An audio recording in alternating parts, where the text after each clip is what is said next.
After nearly 2 decades, 3 generations, a Mazda Speed variant, and what is generally regarded as one of the most driver-focused sedans on the market, Mazda has discontinued the venerable Mazda 6 sedan. However, hope is not lost. Today, I'll explain why the discontinuation of the Mazda 6 is one of the most exciting developments for the small Japanese automaker. Luxurious Fleet, sad times indeed, but there's light at the end of the tunnel. And if you're new to the channel, my name's Kirk. I talk about Japanese and Korean cars. Make sure to subscribe so you do not miss this developing story for the ever-evolving Mazda. Here's their statement on the Mazda 6 and CX-3. For more than 100 years, Mazda successfully navigated shifting consumer needs and the ever-changing industry with beautifully designed cars that are fun to drive. Yes, they are fun to drive. Make sure to check out my Mazda 6 review, my CX-5 review that I just did, etc. Here's the bombshell. As consumer interests continue to evolve, Mazda will discontinue the CX-3 and Mazda 6 for the 2022 model year. Double fisting pouring two out for our homies, the CX-3, which the writing was on the wall ever since the CX-30 was announced and available for sale within the last year or two. And the Mazda 6, this kind of comes as a surprise. We're going over to car figures, so we're going to look at the sales figures of the Mazda 6 in recent years. But you have to remember, importantly right now, what's going on in the industry is the microchip shortage. If they're not selling or making enough money on the Mazda 6, they can apportion those chips to the CX-30, the CX-5. Those are much better selling models. Even the CX-9 outsells it quite heftily nowadays. And just look at these sales numbers. Now, it was introduced around 2002, 2003, depending on what part of the world you were in, the Mazda 6 that is. But you can just see, in general, the decline of sales. And what better way to show that is the graph. So in the early 2000s, sales were high, fell off of a cliff during the economic crisis, rose again even after the meltdown at Fukushima. The sales continued to grow in 2015. It peaked again. Nearly 58,000 units, and it's just been falling off of a cliff ever since then in the ever-increasing SUV crossover market. Here's the silver lining, the light at the end of the tunnel, the Skywalker last hope, not the new Star Wars movies are terrible in my opinion. Next gen Mazda 6 switching to rear-wheel drive layout, inline 6 power. Now, we don't know if it's going to be called a Mazda 6, but the discontinuation of the Mazda 6 opens the way and clears things up for the brand, because we knew this rear-wheel drive inline 6 model was coming. We've known this for a few years now, but we didn't know if it would be sold alongside of the front wheel drive Mazda 6 that we all are accustomed to. Car and Driver thinks it's going to arrive in late 2022. With it being discontinued in mid-2021, it's quite possible, guys, we could see a new Mazda sedan. Could it be called a 6? Could it be called a 626? I don't know. Get your juices flowing on what you guys think will be called. I'll see you in the comments below. Yeah, I think it's time for the spreadsheet, because we need to talk about what's going to go into this vehicle.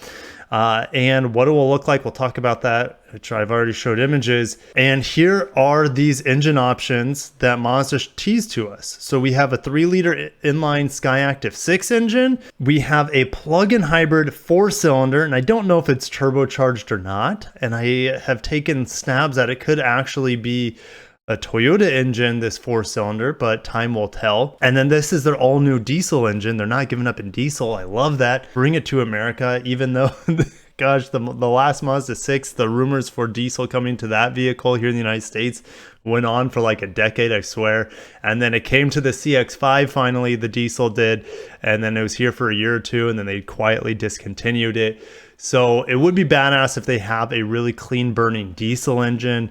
Man, a diesel inline 6 manual transmission in a Mazda, guys, would you be excited for that? I think that's just badass. I don't know how well it would sell here in the United States if they did it, but it'd be badass. There's no doubt about it. It'd be getting like 50 miles per gallon. And let's start with the most important one here, the Skyactiv X inline 6. Now, I just extrapolated these numbers from the 2-liter 4-cylinder Skyactiv X that is available in Australia, Japan, Europe, other markets. We don't get it here in the United States. We get these 3 engine options to the left. laugh. But I would much rather take the 2.5 liter Skyactiv G Turbo over the 2 liter Skyactiv X. The inline 6, 282 horsepower, 265 pound-feet of torque. Those are my estimations, capable of over 35 miles per gallon.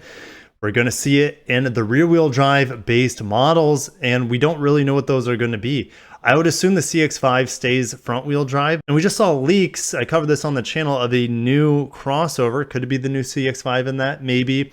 But we're also expecting a new crossover built in the Toyota Mazda plant in Alabama by the end of this year. I don't know what that's going to be. It could be a CX-7. That's the only thing that's kind of making sense to me at this point in time. But it would be a rear-wheel drive based models that this engine would be going into. And late 2022 at the earliest, we would be seeing this. The thing is I only expect this rear-wheel drive platform to be produced in Japan, but with an all new facility and all new assembly line in Alabama, they could have tooled that for rear wheel drive cars like a new Mazda 6, like a new CX-7 or CX-9. So very interesting to see where these rear wheel drive vehicles will be coming out. For sure Japan, but are they producing some of that rear-wheel drive inline 6 mojo here in the United States as well? It's hard to say, but Mazda has confirmed that the vehicle is a crossover coming out of that plant, and it will be using Toyota's hybrid technology. This engine here in the middle,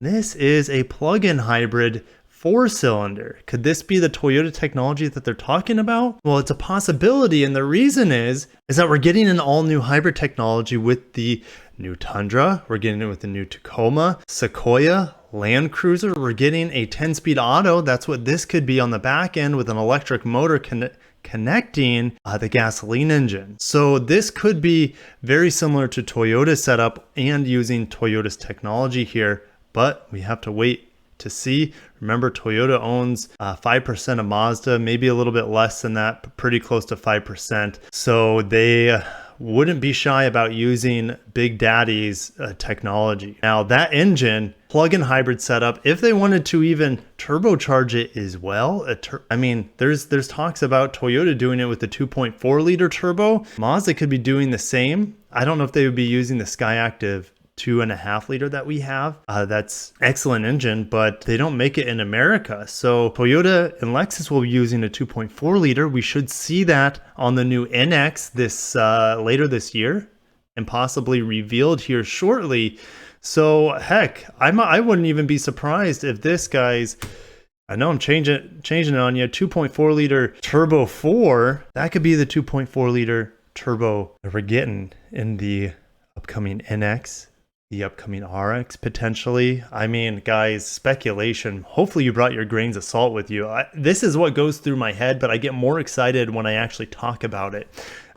So 300 horsepower is a minimum on this thing, and if we were plug-in hybrid this, I mean, the sky's the limit. The rumors are suggesting on that 2.4 liter turbo that it could be 300 horsepower, 325 pound-feet of torque. It wouldn't be a stretch that we could get even more in a plug-in hybrid setup, 350 horsepower maybe. So maybe I should put a plus at the end of this and a plus at the end of that. And it's like, well, if we have that strong of a plug-in hybrid 4-cylinder, why do we need this inline 6? That's a good question. And I think it comes down to maybe driving dynamics, and that this is not going to have a manual transmission. This will have the ability to put a manual transmission on it. What could be very dang exciting is a 3-liter Skyactiv G turbo, not the Skyactiv X. Now we're going to lose fuel economy on it, but guys, this thing could easily crank out 325 plus horsepower, over 400 pound-feet of torque, similar in power to what a 2.4 liter 4-cylinder hybrid would be, but manual transmission. I would happily give up some plug-in range for my ability to roll my own gears in this day and age. It's a dying art. And there are rumors that this sort of setup could be seen in the next Lexus IS and RC. And I'm not going to talk about the diesel, but these are the numbers that you could expect to see on the diesel.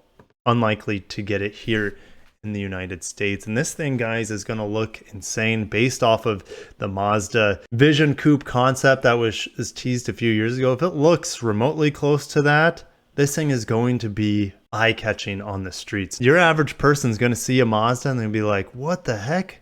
that's a Mazda, because it's going to look so premium, it's going to look so sporty, it's going to look futuristic, and it's going to have driving dynamics that the other Asian competitors can't match anymore. It'll be more closely, I guess, more directly focused at Genesis in some ways. Guys, would you be more interested in an upscale Mazda or a Genesis? I mean, holy cow, I would expect the Mazda to be a little bit cheaper, but who knows how premium they're going to go with these new models. So you're going to have two segments of Mazdas. You're going to have rear-wheel drive platform with larger engines, more power, more electrification possibly with plug-in hybrids, and then you're going to have what we currently have, the CX-30, the CX-5, the Mazda 3. The MX-5 is an outlier here, but we're talking about mass market vehicles. So there's going to be kind of a dual tier system. You have your entry-level Mazdas that are still very nice, bordering on premium if you check out my CX-5 review.